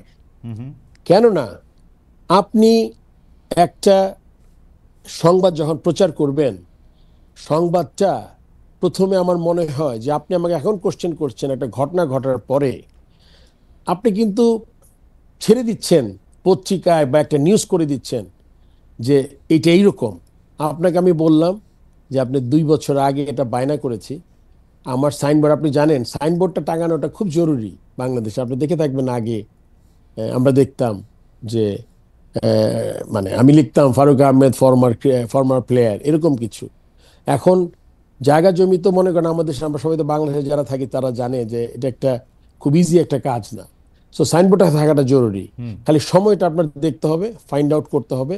আর ঢালাও যে অভিযোগ, এটা থেকে আমি বিরত থাকতে বলবো। আপনি তাওহীদের ব্যাপারে অনেক সমালোচনা হয়েছে, বিপিএল নিয়ে প্রচুর সমালোচনা হয়েছে। বিপিএল এর কিন্তু আমরা ভালো দিকটা ভুলেই গেছি। এবার বিপিএল এ আপনি এবার রেকর্ড সংখ্যক দর্শক, এইরকম উইকেট, এইরকম প্লেয়ারদের পারফরমেন্স, টিকিট বিক্রি, আপনি জাস্ট ইমাজিন করেন 8টা বিপিএল এ 15 কোটি টাকা টিকিট বিক্রি করেছেন আপনি। আমি একটা বিপিএল এ ডিজিটাল প্ল্যাটফর্মে গিয়ে, এটা অনেকে পছন্দ করেনি জিনিসটা, ওখানে গিয়ে আমি টিকিট বিক্রি করেছি 12.5 কোটি টাকা, আর টিকিটিং পার্টনার নিয়েছি আরো 1 কোটি টাকা, 13.5 কোটি টাকার টিকিট বিক্রি করেছি আমি। সো আপনি জাস্ট ইমাজিন, এক বিপিএল এ আমি ক্রস করেছি, আমি 8টা বিপিএল এর সমান টিকিট বিক্রি করেছি। সো ভেস্টেড ইন্টারেস্ট যাদের আছে, তারা তো মনে করেছে যখন টিকিট দিয়ে শুরু হয়েছে, এটা কিন্তু আলটিমেটলি শুধু টিকিটে থামবে না। যত সব জায়গায়, এই যে আপনি প্রথমেই যেটা আমরা আলোচনা শুরু করেছিলাম, ব্যাংকে টাকা দেয়াটা, এই ব্যাংকের টাকা দেয়াটা দিয়েও কিন্তু আমি এবার বছরে 6.5 থেকে 7 কোটি টাকা ইন্টারেস্ট বেশি পাবো। আর আপনি যদি বলতেন যে আপনার রেড ব্যাংক থেকে রেড ব্যাংকে গেছে টাকা, তাহলে কিন্তু আমি একটা there is something that you can এখানে একটা কথা আসে যে আপনি 250 কোটি টাকা নিয়েই নাড়াচাড়া করলেন কেন? বাকি 900 কোটি টাকার 750 কোটি টাকা ঠিক আছে, 650 কোটি টাকা না, আমি তো বলি নাই ঠিক আছে। এটা আপনার 250 কোটি টাকা, প্রত্যেকটা টাকা আমি যাকে দিব, এটা তো আমি আপনাকে আগেও বলেছি যে টাকাটার জন্য আমার best bank, best interest rate, ব্যাংকের যেই যত কিছু আপনার ব্যাংকের কিছু ক্যামেল রেটিংস, আপনার যা যা আছে আর কি, আমার টাকাটা হুট করে দিব, তাড়াহুড়া করব, হবে না। আপনি জানেন, আমি নাম বলতে চাই না কোনো পার্টিকুলার ব্যাংকের, একটা ব্যাংক থেকে আমি ম্যাক্সিমাম টাকা অন্য ব্যাংকে ট্রান্সফার করেছি। এই টাকাটা মানুষ কিন্তু সোশ্যাল মিডিয়াতে আপনার প্রথমে এসছে টাকা সরিয়েছি, টাকাটা তো এখানে সরানোর কোনো ব্যাপার না, এটা ট্রান্সফার হয়েছে পার্টিকুলার এক ব্যাংক থেকে আরেক ব্যাংকে।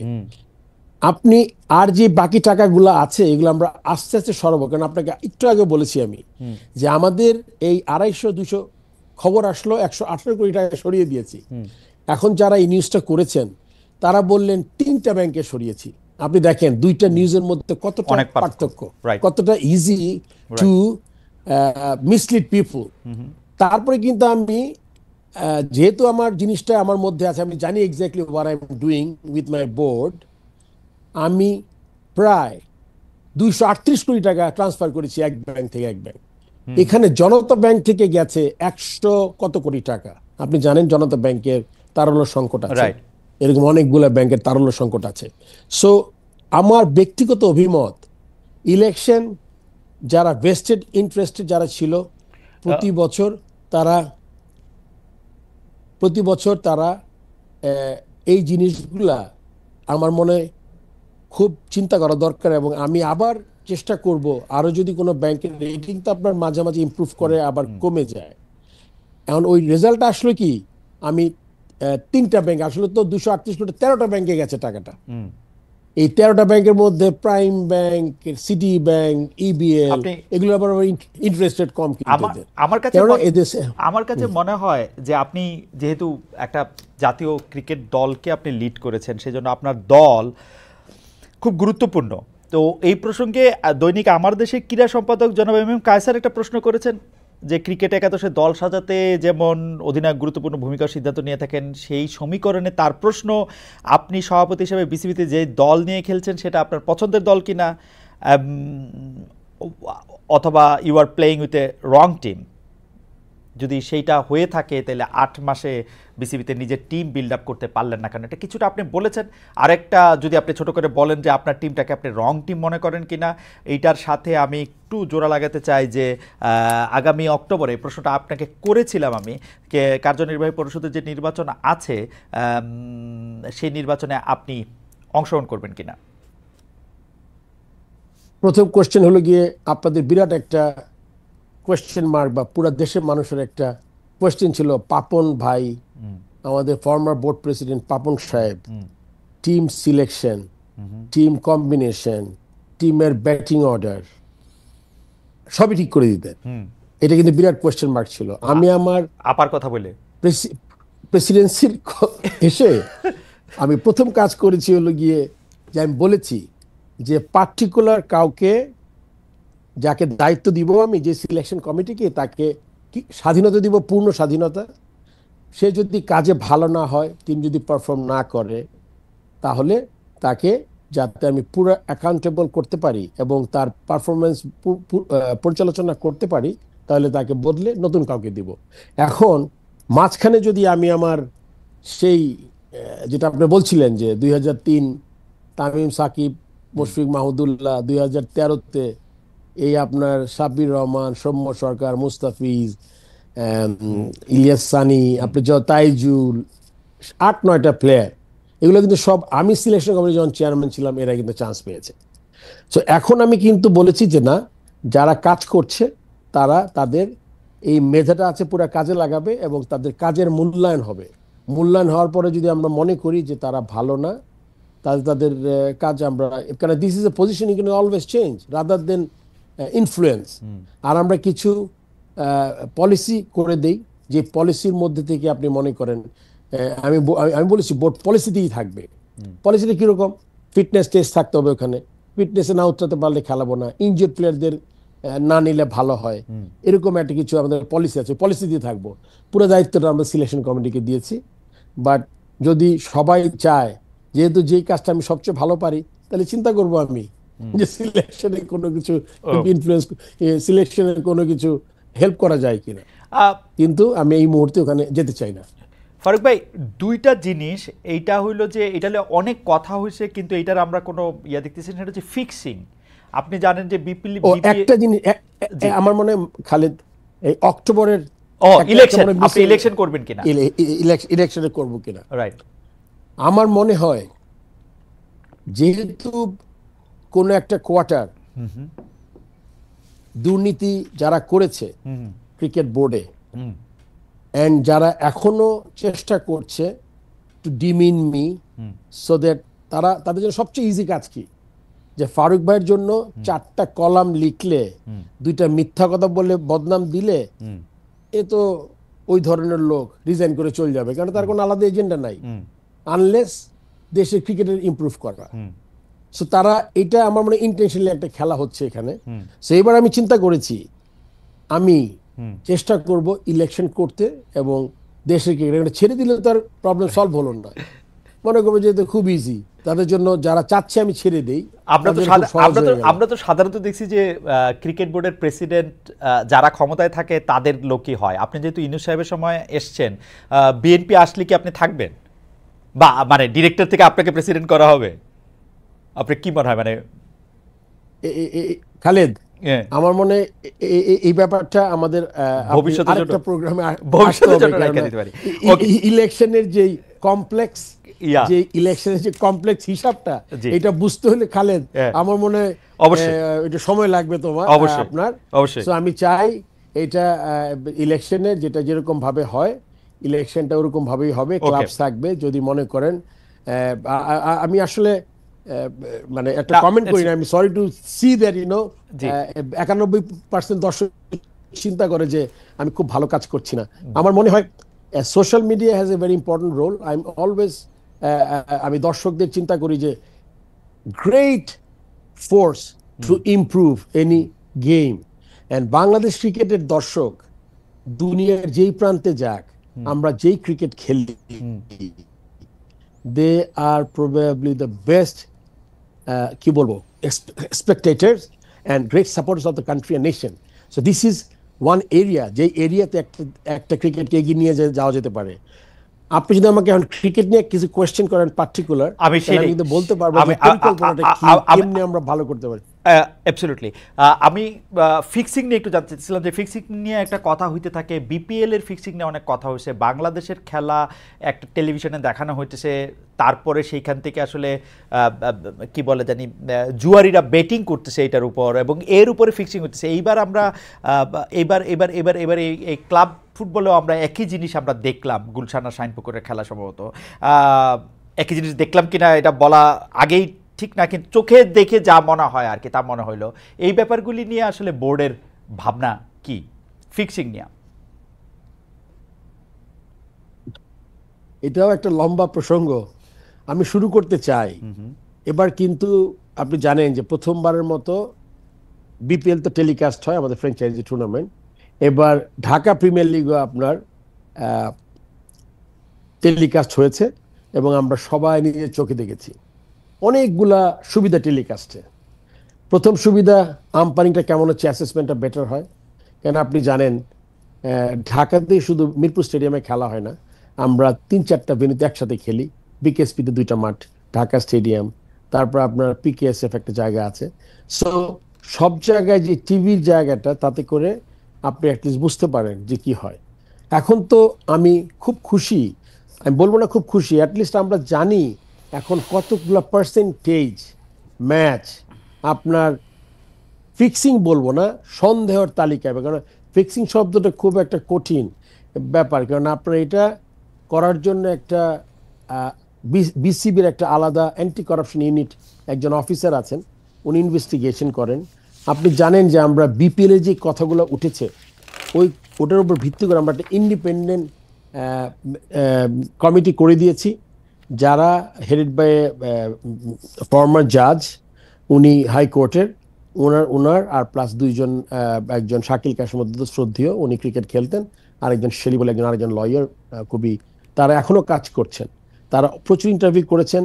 আমরা কাজটা শুরু করেছি কিন্তু জাস্ট রাইট আফটার বিপিএল শেষ হয়েছে 7 তারিখে, খুব সম্ভবত জানুয়ারি, আর আমরা কাজটা শুরু করেছি 15 তারিখ থেকে। আপনি এখনো কাজ করছে তারা, ফেব্রুয়ারির এখনো তারা কাজ করছে, 2 মাস প্রায় শেষ। খুব শীঘ্র আমরা রিপোর্টটা পাবো, তারপর হয়তো ওই ফিক্সিং এর ব্যাপারে আমি আপনাকে একটা কথা বলে দিতে চাই। আমি যদি এখানে থাকি, আপনার ক্রিকেটে যেই অনাচার, ক্রিকেটে যেই খারাপ কাজ হয়েছে, আমি আমার শেষ চেষ্টা পর্যন্ত আমি চেষ্টা করে যাবো যাতে আমি ইমপ্রুভ করাতে পারি। ক্রিকেটে গত 10-12 বছরে যা হয়েছে, এটা আসলে as a former cricketer captain, এটা আমি কোনোভাবেই আমি জাস্ট ধাতস্থ হতে পারি না, এটাকে আমি জাস্ট অ্যাকসেপ্ট করতে পারি না। ফারুক ভাই, আপনি তো এটার পার্ট ছিলেন কিছু সময়, টাকা পয়সা কি মানে বাংলাদেশের জাতীয় ক্রিকেটের একটা পার্ট ছিলেন কিছু একটা সময়, যেহেতু আপনি চিফ সিলেক্টর ছিলেন, সেই সময় কি আপনি টের পেয়েছিলেন যে চিফ সিলেক্টরের সাথে টিমের পার্টিসিপেশন, টিমের খেলা, এটা কিন্তু আসে না। ওকে, I mean, selection is a job. You have to make the best possible side who will represent the country.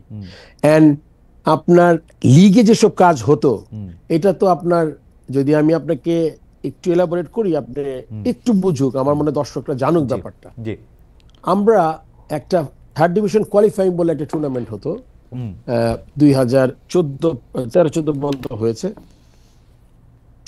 40 থেকে 60টা টিম পার্টিসিপেট করতো, যারা পাড়ার বড় ভাইয়ের কাছ থেকে চান্দা নিয়ে হয়তো বা আসতো খেলতে, 25,000 টাকা হয়তো বা আপনার রেজিস্ট্রেশন ফি ছিল।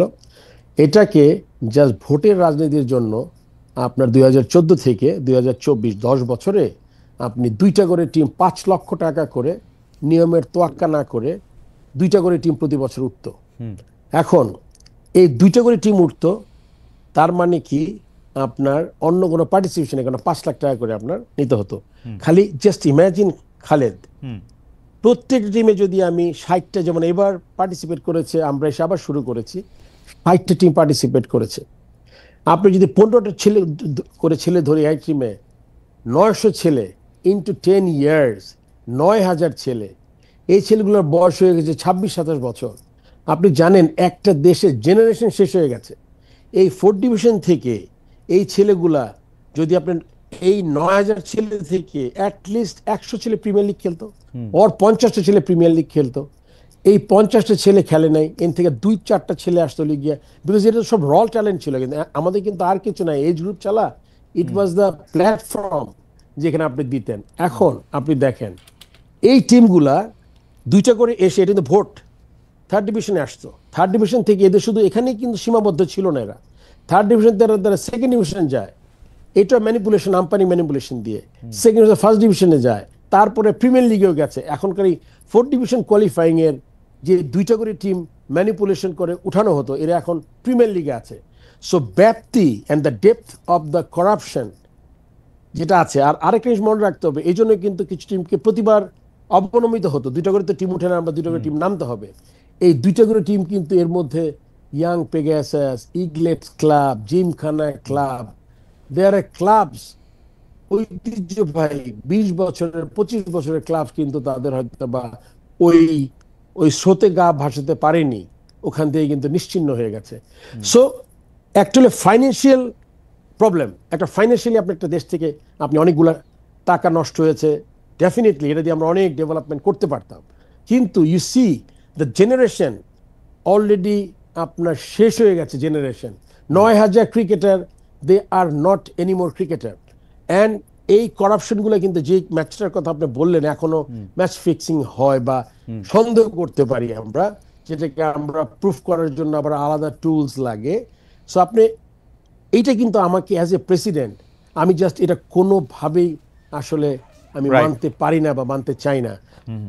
Financial corruption you can always recover, okay, একসময় ফাইন্যান্সিয়াল ক্রাইসিস হয়েছে, আমরা আবার ইমপ্রুভ করে আমরা এগিয়ে যাব, কিন্তু যে জেনারেশনটা চলে গেছে, এখানে একটা কথা আমি বলে দিচ্ছি, আপনি ক্রিকেটের যেহেতু আলোচনায় আসবো, পাইপলাইনের প্লেয়ার আপনার নাই কেন? নাই, because the whole system got rotten, and এই সিস্টেমটার মধ্যে এখন আপনি ওই ঘুরে ফিরে নামে কিছু প্লেয়ার আছে। Why we are not getting player like Tamim, Saqib, Mushfiq, Mahmudullah? Why we are, I mean, with due respect, the time the team we have is not bad. I'm talking about the pipeline of the players. I mean, national team যে ছেলেগুলো আছে, they are talented. We have a team যারা ভালো করছে, যারা ভালো খেলছে, কিন্তু তারপরে কি, সেটার জন্য কিন্তু আমাদের বিল্ড আপ কোনো জিনিস হঠাৎ করে হয়ে যায় না। টিমগুলো আপনার বিল্ড করতে হবে, এবং এইটার থেকে বেরোতে হলে আমাদের মিনিমাম 5 থেকে, মানে মাই assessment, to have a great cricketing pipeline আমার 4 থেকে 5 বছর লাগবে আমি মনে করি। আমরা আপনার এই সময় আপনার ক্রিকেট এবং পাইপলাইন নিয়ে আমরা সর্বশেষ প্রসঙ্গে আসব, তার আগে আমরা একটু এই প্রশ্নটা করতেই হবে যে সাকিব আল হাসান এই ডেইলি সানে দেয়া এক সাক্ষাৎকারে বলেছেন, আমি এখনও বাংলাদেশ হয়ে খেলতে চাই, আর এই ইচ্ছা সবসময় থাকবে। এই নিয়ে বিসিবি সভাপতি থেকে সরকারের শীর্ষ পর্যায়ের কর্মকর্তা সবার সঙ্গে যোগাযোগ করেছি। সাকিব আল হাসান আপনার সঙ্গে যোগাযোগ করেছিল কিনা? সাকিব আল হাসানকে আসলে দেশের ক্রিকেটে আর কাজে লাগানোর কোনো রকম কোনো পরিকল্পনা আছে কিনা? সাকিব আল হাসানের বিরুদ্ধে অভিযোগ যে তিনি আওয়ামী লীগের হয়ে নির্বাচন করেছেন, এমপি হয়েছেন, সেই অভিযোগটা তার খেলোয়াড়ি জীবনের ক্ষেত্রে বাধা হতে পারে কিনা? তাকে তাকে একদম বয়কট করা হইতে পারে কিনা? তাকে আর খেলতে না দেওয়া হইতে পারে কিনা? এইটা যৌক্তিক কিনা? মানে আপনি কি মনে করেন সাকিব আল হাসান আসলে ক্রিকেটে ফিরে আসা, খেলা, অংশগ্রহণ করা এটা উচিত কিনা? প্রশ্নের 2টা উত্তর আমি দিতে চাই। প্রথম কথা হচ্ছে, সাকিব আল হাসান খেলতে চেয়েছে। সাকিব আল হাসান অ্যাটলিস্ট আপনি জানেন যে উনি খুব সম্ভবত 2টা ফরম্যাট থেকে রিটায়ার করেছে, যেটা শুধুমাত্র টেস্ট ক্রিকেটে সে খেলতে চেয়েছিল ঢাকা বাংলাদেশে এসে। এটা পুরোপুরি একটা মানে গভর্নমেন্টের ব্যাপার। আপনি জানেন যে তার বিরুদ্ধে কিছু অভিযোগ আছে, সত্য মিথ্যা এটাতে আমি আর যাব না, কিন্তু সেটাতে সাকিব আল হাসানরা কতটুকু কমফোর্টেবল দেশে এসে খেলার ব্যাপারে এটা আমি জানি না। হয়তোবা সাকিব আল হাসান মানে আইডিয়াল হতো যদি একটা টেস্ট ম্যাচ খেলে যদি রিটায়ার করতে পারতো। মানে এটা লিগে টোটালি আমার প্লেয়ার হিসাবে আমার পয়েন্ট অফ ভিউ, যে সে যেহেতু খেলেছে 17-18 বছরে, but at the same time এটা আসলে পুরোপুরি একটা গভর্নমেন্ট ডিসিশন, বিকজ তার এগেনস্টে যে কোনো যদি অভিযোগ থেকে থাকে, এটা আসলে পুরোপুরি দেখবেন আপনার গভর্নমেন্ট দেখবে। এটা আসলে আমি ক্রিকেট বোর্ড হিসেবে আমার খুব বেশি কিছু করার নেই এখানে। না ফারুক ভাই, এটা আপনি ঠিকই বলেছেন, তার বিরুদ্ধে হত্যা মামলা সহ অন্যান্য অনেক মামলা আছে। এখন উনি যেটা সাকিব আল হাসানের, যেটা অনেকে মনে করতেছেন যে সাকিব আল হাসান দেশে ফিরে আসলে বিসিবি কি তার নিরাপত্তা দিতে পারে, মানে বিসিবির কি তার নিরাপত্তা দেওয়ার কোনো ঘটনা আছে? কারণ তার বিরুদ্ধে অভিযোগ আছে, সেই অভিযোগের প্রমাণ অপ্রমাণ সেটা সম্পূর্ণভাবে আদালতের ব্যাপার। তিনি নিশ্চয় আদালতে তার মতো করে তিনি লড়বেন, কিন্তু তিনি এসে জামিন নিয়ে খেলতে পারবেন কিনা, মানে হোয়াট ডু ইউ থিংক, মানে এইটা বিসিবির পক্ষে কি তার নিরাপত্তা দেওয়া সম্ভব? এটা নিরাপত্তার বিসিবির পক্ষে দেওয়া সম্ভব না, কিন্তু সাকিব এসে তাকেই ফেস করতে হবে। এটা আবারও বলছি আমি, এটা সরকারের থেকে ব্যাপারটা করতে হবে। বিসিবি তাকে আসার পরে তার ফিটনেস লেভেল, সে খেলার সময় আছে কিনা, পারবে কিনা, সে সব অন্যগুলো দেখার দায়িত্ব বিসিবির। বাট তার যে আপনি যে কেসের কথা বললেন, সেই জিনিসগুলা আমার মনে সাকিব আল হাসানেরই মানে চিন্তা করতে হবে যে সে এসে কিভাবে ফেস করতে চায়, এটা তার ব্যক্তিগত ব্যাপার।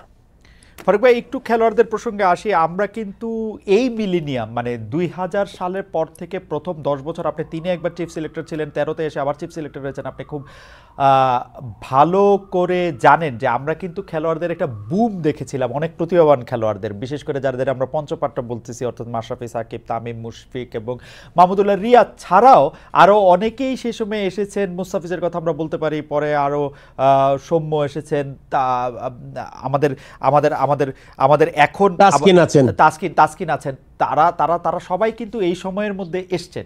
কিন্তু প্রশ্ন হচ্ছে তারপরে কে? আপনি একটা কারণ অবশ্য বলতে চাইলেন যে থার্ড ইয়ার থেকে কোয়ালিফাইংয়ে যখন প্লেয়ার আসবে, মানে প্লেয়াররা যখন চোখে পড়ে সিলেক্টরদের, কোচদের, ভালো যারা ম্যানেজার আছেন তাদের, সেই সময়টাই আসলে একরকম তাদের গোড়াটা কেটে দেওয়া হয়েছে, তাদেরকে আমরা দেখতে পাই নাই, সেটা একটা কারণ। কিন্তু বিসিবির তো অন্য অনেক প্রজেক্ট আছে, এইচপি আসে, এ টিম আসে, আরও বয়সভিত্তিক, জেলাভিত্তিক নানা ধরনের দলের কথা আছে। কোচ হিসাবে সারা বাংলাদেশে নানা ধরনের কোচিং করা কথা। আমরা কিন্তু আশা করেছিলাম যে ফারুক ভাই আপনি আসার পরে এর অনেক কিছু মানে কার্ভটা পজিটিভ হবে। আমার চোখে আমি যে কার্ভটা পজিটিভ দেখেছি আপনি আসার পরে, আপনি সারাক্ষণই মাঠে খেলা রেখেছেন, আমরা মাঠে খেলা দেখেছি, পারফরমেন্স ভালো হয়েছে, পাকিস্তানে গিয়ে হারিয়ে এসছে, কিন্তু বাংলাদেশের মাটিতে আবার খুব খারাপভাবে হেরেছে, 2-3টা খেলা তো খুবই বাজেও খেলছে। কিন্তু আমি পাইপলাইনের কথা যদি আমি বলি, বাংলাদেশ জিতলে আমার কাছে, যেমন পাকিস্তানের সাথে, আমার কাছে মনে হয় যে নাহিদ রানা, হ্যাঁ এরকম একটা চান্স হঠাৎ করে এরকম একটা জ্বলছে, ওটা ছাড়া মানে এটা সিস্টেমেটিক যে একটা শক্তিশালী দল মনে হওয়া বাংলাদেশকে 2014-15 যেরকম মনে হয়তো, এইটা এরকম মনে হইতেছে না আসলে, এবং পাইপলাইনটাও নাই। আমি জানি না, প্রশ্নটা একটু বড় হইলো, আপনি একটু সংক্ষেপে দিচ্ছি আপনার প্রশ্নের উত্তরটা। আপনার এটার কারণটা, মেইন কারণ যেটা আমি মনে করি সেটা হচ্ছে কি, আপনার একটু আগে আমরা উল্লেখ করেছি কেন কিছু ছেলে হারিয়ে গেছে, কিছু ছেলে আমরা যে র ট্যালেন্ট পাওয়ার কথা পাইনি, এটা আমি এলাবোরেট বলেছি একটু আগে। সেকেন্ড যেটা আমি বলি, প্রত্যেকটা টেস্ট প্লেইং নেশন বা এমনি নেশনের আপনি দেখবেন যে একটা জেনারেশন পরে একটা গ্যাপ হয়, যখন আপনার ইউ হ্যাভ 2, 3, 4, 5 ম্যাচ উইনার্স, তারা যখন যায় তখন কিন্তু একটা ট্রানজিশন টাইম বলি আমরা যেই সময়টাতে। এটা আপনার মুরালি যখন খেলতো শ্রীলঙ্কাতে, মাহেলা জয়বর্ধনে, সাঙ্গাকারা গেছে পরে, আপনি কিন্তু এখন আপনার শ্রীলঙ্কাকে one of the best team বলতে পারবেন না। আপনি ইফ ইউ লুক এট শ্রীলঙ্কার উদাহরণ তো দিলাম আপনাকে, আপনি অস্ট্রেলিয়াতে ম্যাকগ্রা এক সময় তো আনবিটেবল সাইড ছিল অস্ট্রেলিয়া, তার মধ্যে গ্যাপ হয়েছে। বাংলাদেশ মনে করেন ওই ট্রানজিশনে, কিন্তু সবচেয়ে ভয়ের বিষয় যেটা, ওই ট্রানজিশনের পরে কি আমাদের এই প্লেয়ারগুলো রেডি আছে কিনা। আমাদের কিছু প্লেয়ার এখনো আছে যারা আমার এখন খেলছে, তাদের আমরা ভালোভাবে নিতে পারি। আপনি জানেন যে আমি আসার পরে অনেক পদক্ষেপ নিয়েছি, আসলে এগুলো আসলে করতে গেলে আপনার প্রবাবলি 1 ঘন্টা ইনাফ না, অনেক টাইম লাগবে। আপনি আমাদের ক্রিকেট বোর্ডের যেই কিউরেটরদের চেষ্টা করেছি ভালো ছেলে আনতে, আম্পায়ারদের বেতন ডাবল করেছি, আপনাদের 25 বছর চাকরি করছে কিউরেটররা, কোনো পার্মানেন্ট হয়নি, ওইটা করেছি। আমি মাঠ খুঁজছি, মাঠের ব্যাপারে আমি আপনি জানেন যে পূর্বাচল মাঠটা আমরা একটা মাঠ অলরেডি খেলা শুরু করেছি, এটা স্টেডিয়াম হওয়ার কথা ছিল, আর একটা মাঠ করছি, ফতুল্লা আমরা রেডি করছি। সো আমার প্ল্যান 3-4টা যেটা বললাম, ইনফ্রাস্ট্রাকচার ডেভেলপমেন্টে আপনি একাডেমি হবে যেখানে হোটেল থাকবে, জিম থাকবে, যাতে আমাদের কস্ট কমে, কিন্তু আপনার ওইখানে গিয়ে নিরবিচ্ছিন্ন প্র্যাকটিস করতে পারে মেয়েরা। মেয়েদের আন্ডার-19 খুব ভালো খেলছে। আপনি জানেন যে আমাদের এখন ক্রিকেট বোর্ডে আমার একটা কথা ছিল যে যখন আমি প্রেসিডেন্ট হলাম, যে আমাদের দেশি কোচদের একটা ব্যবস্থা করবে। আমাদের মহিলা টিমে কিন্তু আমরা এখন 2 জন ছাড়া সব বাংলাদেশি কোচ। আপনি ইমপ্রুভমেন্টে দেখেন, মহিলা টিম একসময় 110 বেশি করতে পারতো না 20 ওভারের খেলায়, এখন তারা কিন্তু 130, 40, 50 করছে। 50 ওভারের খেলায় 250 করছে। কয়েকদিন আগে কোয়ালিফাইং করেছে পাকিস্তানের সাথে, ওয়েস্ট ইন্ডিজকে হারিয়ে, যদিও এটা একটু টাইট ছিল, বাট তারপরে বলবো যে আমরা কোয়ালিফাই করেছি। আপনি এখন যে গ্যাপটা হয়েছে, এই গ্যাপটা আমাদের সিরিয়াসলি কাজ করার সময় হবে। অ্যান্ড এই সিরিয়াসলি কাজ করলে আপনার একটা সময় একটু সময় লাগবে এখন, বিকজ যেটা বললাম যে আমাদের 4-5টা ম্যাচ উইনার একসাথে কিন্তু তারা মাঠে চলে গেছেন। এই জায়গাগুলো রেডি করতে হলে আপনার প্লেয়ার আছে, কিন্তু পার্টিকুলারলি ওদের বুঝতে হবে যে ওর পার্টিকুলার রোল কি। অ্যান্ড সেক্ষেত্রে আপনি ন্যাশনাল টিমে সালাউদ্দিনকে আমরা সিনিয়র অ্যাসিস্ট্যান্ট কোচ করেছি, আরও আরেক দুজনকে আমরা ঢুকাবো চিন্তা করেছি। এই টিমে আপনি দেখেন, এই টিম আন্ডার 19 টিম সবগুলো। কিন্তু ফারুক ভাই, আপনাকে তো আর সবকিছুর জন্য দায়ী করা যাবে না। তারপর আমি আপনাকে বলি যে এই আপনার যে সাকিব, তামিম, মুশফিক, রিয়াদ, তারা প্রায় একই সমবয়সী, মানে খেলার বয়সের দিক দিয়া তারা যে একসাথে চলে যাব, এইটা তো একরকম বোঝার জন্য আর কোনো বড় বুদ্ধি লাগে না। তো ওইটার জন্য কি আসলে মানে মুশফিকের যাওয়ার সময় আস্তে আস্তে এরকম মুশফিকের মতো এরকম একজন প্লেয়ার এর মধ্যে থেকে চার্জ দিতে দিতে পিছনে দাঁড়ায় থাইকে দেওয়া, এই ব্যাপারটা কি ছিল? আমরা ক্রিকেট বোর্ডকে বা সিলেকশন বোর্ডকে কিন্তু প্রায় দেখেছি পপুলিস্ট হইতে, মানে হঠাৎ করে ধোয়া উঠলো যে এখন বিজয়কে নিতে হবে, সৌম্যকে বাদ দিতে হবে, সৌম্যকে নিতে হবে, লিটন সরকারকে বাদ দিতে হবে, লিটনকে নিতে হবে, রনিকে বাদ দিতে হবে, মানে মানে একটা পুরা, আপনি জানেন ফারুক ভাই আমি কি বলতেছি, মানে এইটা ওই একদিনে খবরের কাগজ পড়লে বুঝা যেত যে এইবার সিলেক্টররা কি সিদ্ধান্ত নিবে। এইটা কেন হয়েছে? মানে একজন প্লেয়ারে ব্যাক কইরা যে তার পিছনে দাঁড়ায় থাকা, ওইটা তো আমরা দেখি নাই খুব বেশি। সত্যি কথা, আপনি যে নামগুলো বললেন এগুলো সব কিন্তু 4, 5, 7, 10 বছর ধরে খেলছে বাংলাদেশ টিমে, এই প্লেয়ারগুলোর নাম করেছে। একটা নতুন ছেলের নাম আপনি বলতে পারেননি। এবং আর আমি নতুন ছেলে, আমি এই 6-7 মাসে কোনো নতুন ছেলে আমি ইনজেক্ট করতে পারবো না, এটা কিন্তু সিলেক্টরদের দায়িত্ব।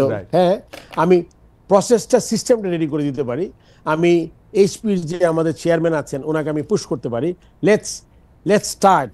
যেটা আমরা যে জিনিসগুলো আমরা পিছনে ফেলে এসেছি, যে জন্য আমাদের নষ্ট হয়েছে পাইপলাইন, ওই জিনিসগুলো আমাদের জন্য আপনার অপেক্ষা করতে হবে। বাট এটা বলার সাথে সাথে আপনি যে নামগুলা এক নিঃশ্বাসে বলে ফেলেছেন, it has got some significant. এই ছেলেগুলোকে আমরা কোন ফরম্যাটে, কোন সময়ে, কি স্পেসিফিক ট্রেনিং করিয়ে খেলাবো, এবং এদের খেলাতে খেলাতে আমাদের কিন্তু নিচের পাইপলাইনটা রেডি করে ফেলতে হবে 2-3 বছরের মধ্যে, যেটা আমি মনে করি। আমার কিন্তু এখনো পাইপলাইন বলবো না, এখনো we have 25 players, 20 to 25 players for 3 formats আছে। কিন্তু এদের সুযোগটা, এদের পিছনের সময়টা, কে কোন ফরম্যাটের জন্য পারফেক্ট, এটা আসলে আমি যেই কাজটা করতে আমি সবচেয়ে বেশি ভালোবাসি, ক্রিকেটের প্লেয়ারদের সাথে সময় কাটানো, ক্রিকেটের ইমপ্রুভমেন্টের কাজ করা। এখন তো আমি বাউন্সার সামলাচ্ছি, বাউন্সার ক্রিকেটে বাউন্সার শব্দটা তো আপনি জানেন। এখন বল আসছে সব মাথার উপর দিয়ে, ডান দিক থেকে বা দিক থেকে। সো এইটা আমি চাই না। আমি চাই, I want to give more to the nation as a former captain, former chief selector. যে কাজটা আমি সবচেয়ে ভালো পারি, এই কাজটা আমি যদি করতে পারতাম সবচেয়ে ভালো হতো।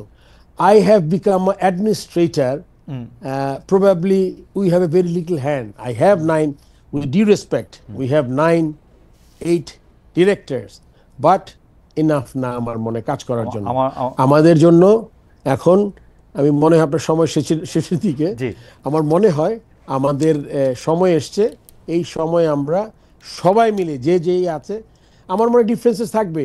there will be opposite. আমি যদি ইলেকশন করি তাহলে আমি তো ইলেকশন করব, আমি এখনো ওয়ান ম্যান, মানে sorry with due respect to everyone, one man না, আমি কাজ করছি, আমার সাথে লোক আছে। বাট আমি মনে করি যে যদি 25 জন হতো এই কাজটা আমরা ভালোভাবে এগিয়ে নিয়ে যেতে পারতাম। আর আমি আশা করি journalism, they are a very strong stakeholder of the game, just like player number 1, তারপরে বোর্ড অফিসিয়ালস, জার্নালিস্ট। ফারুক ভাই, জার্নালিস্টরা তো সারাক্ষণই ক্রিকেট বোর্ড, ক্রিকেটের ভালো মন্দ নিয়ে তারা অবশ্যই একটা স্টেক হোল্ডার, আপনি আগে পরে সবই জানেন। কিন্তু এই সময় এসে তো জার্নালিজম বা প্রশ্ন করা এটা একটা কঠিন কাজ হয়ে দাঁড়াইছে। আপনি নিশ্চয়ই দেখছেন 3 জনের চাকরি চলে গেছে। এখন কি কারণে গেছে, তারা আবার ফেরত পাইবো কিনা, কি প্রশ্ন করলো, এই প্রশ্নে এত কি অফেন্স নেয়ার আছে, মানে প্রশ্ন করলে কেন অফেন্স নেয়ার আছে, এইটা আমি বুঝি না। কিন্তু ফ্যাক্ট রিমেন্স 3 জনের চাকরি চলে গেছে। আপনি দেখেন এই সংস্কৃতি উপদেষ্টারে কি প্রশ্ন করছিল, এই জন্য চলে গেছে। আমরা আশা করব যে আপনি বাউন্সার আসলে আপনি প্রোটেক্টিভ গিয়ার পরে আসবেন, ব্যাট দিয়ে বলারের মাথায় বাড়ি দিবেন না, এবং আপনি যেরকম স্ট্রেট ব্যাটে খেলতেন সেরকম স্ট্রেট ব্যাটেই খেলবেন, অন্য জনের মতো হইবেন না যে প্রশ্ন করলো চাকরি চলে গেল, ফেসিবাদের দালাল হয়ে গেল। আর এই প্রশ্ন খারাপ করলে এরে বাদ দেন। আমি আমার ফুল রেসপেক্ট আছে, আমার ফুল রেসপেক্ট টু দ্য জার্নালিস্ট, আপনারা যারা কাজ করে যাচ্ছেন অক্লান্ত ভাবে। আমি চাই আপনারা বাংলাদেশ ক্রিকেটে হেল্প করবেন। এখন যে ট্রানজিশন পিরিয়ডটা আছে, নতুন বোর্ড যখন আসবে বা এখন আমরা যারা আছি যে কয়েকদিন কাজ করি, আমরা চাইবো আমার ডিরেক্টর আমি তাদের সাথে একসাথে কাজ করব, এবং একটা গোল, দেশ তো আমাদের সবার। রাইট। আমি যদি দেশকে মাথায় রাখি, তারপর দলটাকে মাথায় রাখি, তাহলে কিন্তু আমাদের আর কোনো প্রবলেম। আমার মনে হয় যে আপনি জানেন বাংলাদেশ দেশটা, আমরা আমাদের ইয়াং ছেলে, আমার যে অ্যাডভাইজার আছেন আসিম মাহমুদ এনে দিয়েছেন, আসিম মাহমুদ যেভাবে ব্যাক করেছেন আমাকে, আমি I have full respect in him. I hope. আচ্ছা, আরেকটা জিনিস ফারুক ভাই, এইটা একটু জিজ্ঞেস করি। এই পাপন ভাই যখন বোর্ডের প্রেসিডেন্ট ছিল, বা তার আগে লোটাস কামাল ভাই যখন বোর্ডের প্রেসিডেন্ট ছিল, এই ক্রীড়া মন্ত্রীদের এত পাত্তা দিতে দেখি নাই। আপনি ক্রীড়া উপদেষ্টার এত পাত্তা দেন কেন? ক্রীড়া উপদেষ্টা কি আপনার মানে প্রেসার দেয় না কি করে, মানে কি ক্রীড়া উপদেষ্টা কাজটা কি বোর্ডে আসে, ক্রিকেট বোর্ডে আসে? আমি আপনাকে একটা কথা বলি, ক্রিকেট খালেদ একটু অন্যভাবে দেখি। আমি you have your opinion and the way you see things. আমি দেখি অন্যভাবে। আমি যে ক্রিকেট বোর্ডে আছি, প্রথম কথা আমি কিন্তু আমার ডিরেক্ট মন্ত্রণালয়। এখন আপনি যদি আমি যদি মন্ত্রী হয়ে যাই, আরেকজন মন্ত্রীর সাথে আমি একরকম কথা বলবো, রাইট? রাইট। 2 নম্বর হলে আমি কিন্তু সাজেশন নেই, সবসময় মনে রাখবেন সাজেশনে কি সাজেশন, দ্য পলিসি, নট ক্রিকেটে কি করব। অ্যান্ড হি ইজ, আপনি জানেন বিপিএল যখন আমি শুরু করেছি, আমি ফান্ড চেয়েছি যে আমার 3টে স্টেডিয়ামে খেলা হয়, 32 কোটি টাকা লাগবে। এই 32 কোটি টাকা মানে খুবই কম সময়ের মধ্যে, these are policies that he helps. আমার কথা হলো কি, এটা পাত্তা দেয়া না দেওয়ার ব্যাপার। ইউ সি, জিনিসটা হলো এরকম যে আপনি যখন আপনার বোর্ড যেহেতু মন্ত্রণালয়ের আন্ডারে, ইটস অলওয়েজ গুড। না ফারুক ভাই, আপনার কাছে মনে হয় না, এটা আপনি অন্যভাবে নিয়ে না, আপনার কাছে মনে হয় না যে এই ক্রীড়া উপদেষ্টাটা বেশি ভিজিবল ক্রিকেট বোর্ডে? আগের ক্রীড়া মন্ত্রী বা ক্রীড়া উপদেষ্টাদের তো এত দেখি নাই, এর মনে হয় একটু বেশি ভিজিবল। আমরা একটু উনারে আপনি একটু কইতে পারেন যে আপনি একটু কম ভিজিবল থাকলে তো এটা মনে হয় যে সরকার থেকে এটা আলাদা। অথচ কাহিনী কিন্তু উল্টা ছিল। এটা রাইট যে পাপন ভাই কিন্তু, আপনি চিফ সিলেক্টর ছিলেন, আপনার লগে আসলে আর এটা বাড়ালাম না, কিন্তু আমারে অনেকেই বলছেন, বোর্ডের অনেকেই বলছেন যে পাপন ভাই এভরি সিঙ্গেল থিংয়ের মধ্যে হাত বাড়ান, এবং উনি উনার জন্য একটুও লজ্জিতও ছিলেন না। উনি সংবাদ সম্মেলনেও বলতেন যে আপা আমারে বলছে, এই জন্য ওই 2 প্লেয়ারে নিতে বলছি। মানে অদ্ভুত ছিলেন উনি। পাপন ভাইও খুব সরল ভাবে প্রেস কনফারেন্সে বলছেন। আমার মনে হয় না আসিফ মাহমুদ খুব বেশি visible in cricket board. I don't think this is absolutely right. আর পাপন ভাই তো মানে পাপন ভাই ছিলেন হলে গিয়ে খুব ইনথুজিয়াস্টিক দর্শক, যেটা ডিফারেন্সটা বুঝেন আপনি। আপনি যদি খুবই পাগলা সাপোর্টার হন আর আপনি যদি ফর্মার প্লেয়ার ক্যাপ্টেন হন, দের ইজ এ ডিফারেন্স। আপনি আমাদের দেশে সিলেক্টর 18 কোটি মানুষের মধ্যে 10 কোটি সিলেক্টর আছে যারা টিম বানাইতে পারবে এন্ড ইন্টারেস্টেড। এন্ড পাপন ভাই, আমি বলবো না উনি 10 কোটির একজন, he was a powerful man, but সে এনজয় করতো জিনিসটা হয়তো বা। এই জিনিসটা আমার মধ্যে ইয়ে নাই, যেহেতু আমি জিনিসটা খেলেছি, কাজ করেছি। আমি সবসময় বলবো যে আমি চেষ্টা করব যে যার যেই দায়িত্ব। আমার মনে হয় ফারুক ভাই, আমরা অনেকক্ষণ আপনাকে আজকে ধরে রেখেছি, অনেক বিষয় নিয়ে কথা বলেছি, প্রায় সবগুলি বিষয় নিয়ে কথা বলেছি। 120 কোটি টাকা আপনি সরিয়েছেন কিনা, শাহিব ওসমানের সাথে আপনার সম্পর্ক কি আছে, আপনি ম্যাচ ফিক্সিং ঠিক করবেন কিনা, আপনি প্লেয়ারদের লাইনে আনতে পারতেছেন কিনা, বোর্ড আছে কিনা, সব বিষয়ে আপনি আসলে অত্যন্ত চমৎকার উত্তর দিয়েছেন। আমার মনে হয় যে ফারুক ভাই, আপনার এই উত্তর দেওয়াটা জারি থাকুক। যে সাংবাদিককে যে প্রশ্ন করুক, আপনি মাথার মধ্যে ব্যাট দিয়ে বাড়ি দিয়ে না, আপনি বাড়ি দিলে এটা একটা কঠিন দশা হবে। আপনি বরং আপনার বাউন্সারগুলি প্রোটেক্টিভ গিয়ার দিয়ে আটকান, এবং আপনি সারাক্ষণ আমাদের সাথে এরকম হাসি মুখে আমাদের সব প্রশ্নের জবাব দেন, এইটাই আমরা আশা করব। ফারুক ভাই, আপনাকে অসংখ্য ধন্যবাদ। আপনাকে ধন্যবাদ। দর্শক যারা শুনেছে, আমি এসছি মাত্র হয়েছে হলো গিয়ে 7-8 মাস, ইলেকশন আগে হয়তো আরো থাকবে কয়েকদিন, তারপরে আরো 3-4 মাস চেষ্টা করবো আমি আমার বেস্টে দিয়ে যেতে। বাংলাদেশ ক্রিকেটের সাথে থাকেন, ইটস খুব important that we keep supporting our players and young team. আপনি দেখেন এখনকার টিমটা, এর সাথে আমাদের থাকতে হবে সবাইকে।